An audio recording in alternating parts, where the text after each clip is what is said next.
I will shortly leave the job that it has been the honour of my life to hold.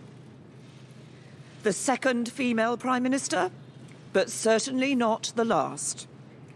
I do so with no ill will, but with enormous and enduring gratitude to have had the opportunity to serve the country I love.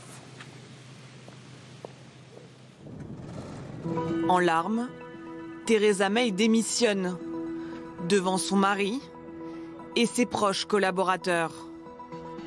L'épilogue de 2 ans de bataille politique. Dans les rues de Londres, les Britanniques semblent soulagés. Je pense qu'il était temps et il devrait trouver un leader qui va livrer au peuple ce pourquoi il a voté. Pour plaire à 17,5 millions de personnes, elle doit en mettre 16,5 en colère. Donc je pense que c'est un travail ingrat.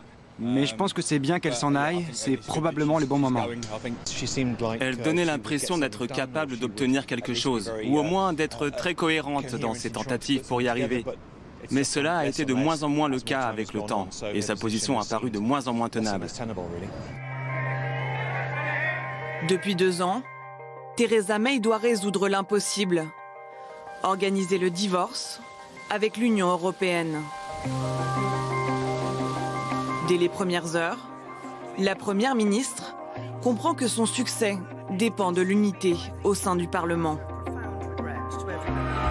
Maintenant que la décision de partir a été prise et que le processus est en cours, c'est le moment pour nous de nous rassembler avec le besoin d'un effort national. Commence alors un bras de fer. L'Union européenne d'un côté, le Parlement britannique de l'autre. Et au milieu, une dirigeante qui semble bien seule. Nos opposants sont déjà en train d'essayer de perturber les négociations. Et pendant ce temps, 27 pays européens sont en train de s'unir contre nous. À 3 reprises, le projet négocié par Theresa May est rejeté par Westminster.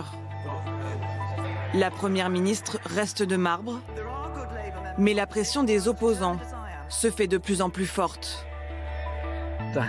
Il faut trouver une alternative. Et si la Première ministre ne peut l'accepter, alors elle doit partir, non pas à une date indéterminée, mais maintenant. Mardi, à 2 jours du vote des européennes, ultime tentative avec la menace d'un possible second référendum.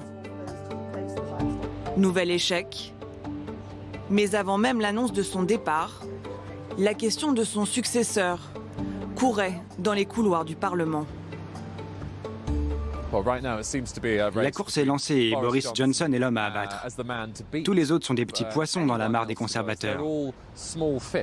Ils pensent tous qu'ils peuvent être candidats. Ils ont vu à quel point Theresa May avait été mauvaise, donc là, on a au moins 20 candidats.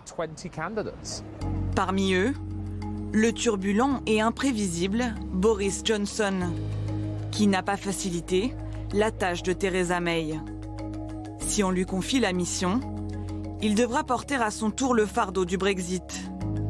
Une tâche rendue encore plus difficile par l'éventuelle victoire du parti du Brexit.